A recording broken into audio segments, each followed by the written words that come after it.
cả giọt dinh nghe cross lâm pi chu và in cả lun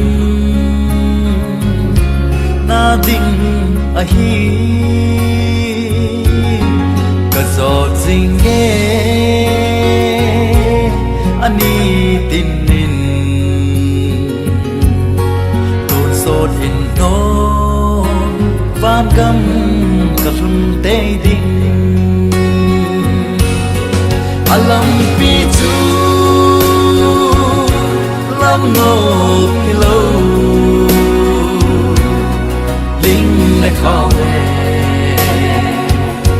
họ sợ là tâm pi in là cho la in rồi tê điu cross Galama don't so na so do di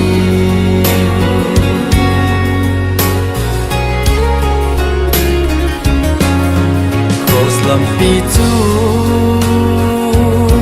lam no hello kim la cho la izot te diu tiếng hò lê thêm cao hòn rồng na giọt gan cái sao lâm pi a hi lâm pi chu lâm no kilo linh lại khó về họ sợ là tâm pi kim là cho la ít rồi tê điu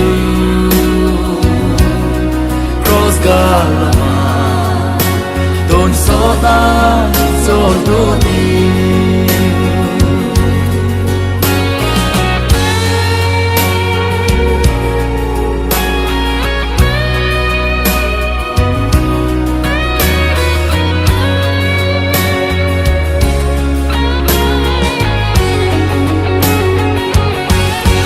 alam pi chu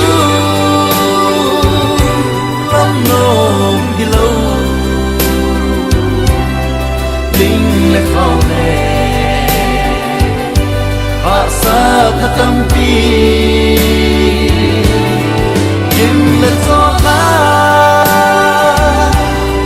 giọt tê điu cross Galama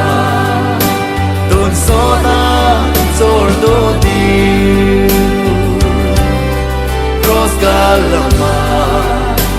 don't sort na it's all do di